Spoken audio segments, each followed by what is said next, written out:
Hi, this is Jason with Major with a new episode for 2025 of Sweaty Heroes.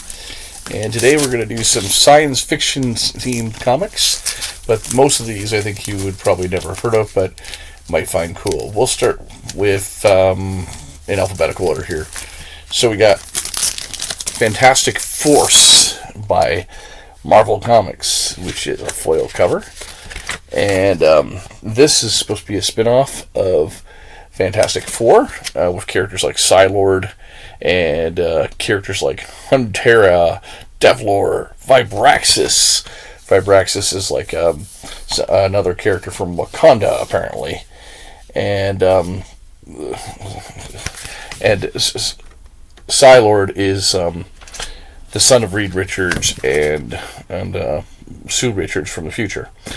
This was a lot of fun. If you like cosmic stories, if you like Guardians of the Galaxy, I thought this was a lot of fun with these obscure characters I've never heard of before. I've heard of, Reed Richards and Sutton, of course, but I found this a lot of kind of fun, and it was kind of cool them trying to just introduce new characters and see what happened with it. I enjoyed this. I could, if they ever made a Fantastic Force movie, they could do worse ideas. Always fun to see new Marvel stuff that I've never have heard of and read. Also, important to know in terms of writing, in terms of who wrote this, it is Tom Brevoort is one of the writers who was one of the editors at Marvel Comics, so it's a really fun story.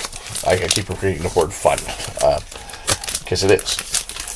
And we'll put this in the back of the board. Then we got an issue of Gladiator versus Supreme. Gladiator being a character that's been in a lot of X-Men comics. That's not a mutant. It's part of the Shi'ar Empire. And this is written by Keith Giffen, who's best known for Justice League International, Blah Blah Han, Lobo and stuff. Ed Beans, who's a famous DC artist and Marvel, or done a lot of Marvel art too. And this Supreme, of course, is Rob Liefeld's Superman knockoff. And so this is Maximum Press, so it's shortly after he left Image in the late 90s. For some reason, Supreme just basically thinks he is like a messiah in this story. He keeps on talking about how the Garden of Eden, he keeps on talking about how there will be no more false gods, and he just kind of goes crazy in a way. Because he thinks that he's being worshipped on this planet, but he doesn't care that it's hurting people, and Gladiator's trying to stop him. So it really just it doesn't really explain to you really who Supreme is. But for some reason I just enjoyed it for the ridiculousness it is. So it is ridiculous, but still enjoyable, especially when you look at the cover price being $7, and I found it in a quarter bin or dollar bin. So I enjoyed it. Supreme is a character I think that I heard that the Alan Moore run on Supreme was great, because Alan Moore basically did whatever he wanted to, basically made his version of Superman. But Supreme basically is like an old bitter Superman. You know what I mean? Not a bad guy though, not dark Superman necessarily, but think kind of basically think of X-Force and think of X-Force and think how would X-Force look if instead of Cable was Superman. That's a good way of describing who Supreme is. Fun book anyways, even how ridiculous Supreme kind of makes no sense in the story. Another kind of really fun book that I never had heard of before is admittingly a generically titled character called Saint Angel. That's about as generic title as you can get, because what the heck is it about? But Carl Elstadter did the artwork, and he's done a lot for Image Comics back in the day. And this artwork is kind of similar to a Joe Matarrita or something like that, or Humberto Ramos.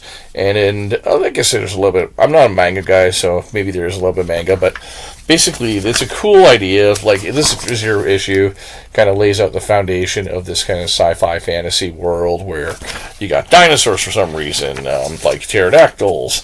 So you have this pterodactyl race which are on this, and then there's other crazy aliens and monsters and stuff. So very much sci-fi fantasy based, you know what I mean?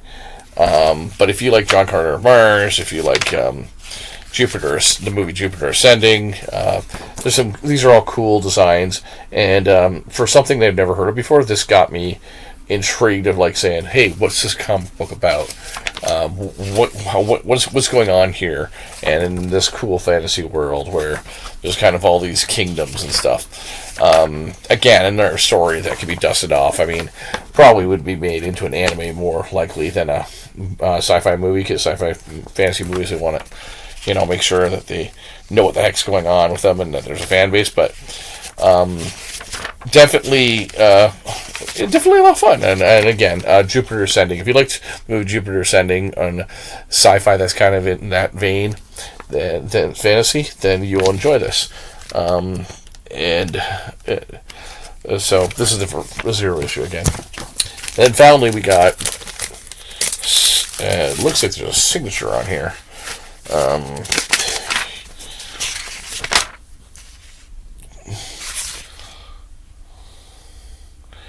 not sure who that signature is.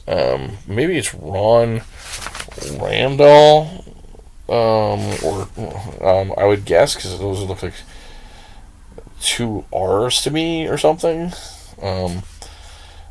But anyways, this is Star Trek Unlimited. Marvel had the license to Star Trek back in the early 70s for the motion picture, but then lost it to DC for a long time. And then Paramount Pictures decided to do some licensed comics, including a Mission Impossible comic book, actually, which they only had like one issue, I think. But they did Star Trek, mostly Star Trek Voyager, and a couple other Star Trek series. But Star Trek Unlimited was a bi-monthly that had Next Generation and had the classic Trek. And this one is a kind of a cool story in which you have the Captain Kirk, Q, and I believe his name is Trelane, who are very similar characters, and they basically switch out Captain Kirk to be in the Next Generation timeline, and then you have Captain Picard in the classic Trek timeline. One thing they didn't understand is that why Captain Kirk makes no reference to having Captain Picard never makes a reference that he has met Captain Kirk before, because he did meet him in Star Trek Generations, and the timeline of the story is when the Enterprise E is coming out. So this is probably like Star Trek First Contact, around that Star Trek First Contact, Search for Insurrection type time period. But this was a fun story, and I really enjoyed it. And if you like Star Trek, this is some great art. Dan Abnett and Ian Edgerton did the writing. Ron Randall and Tom Morgan did the art. You might not know those names, but Dan Abnett has done a lot of the sci-fi comics and cool stuff. Those are my recommendations today for dollar comics. So have a marvelous time looking through those dollar pens. Take care. Bye.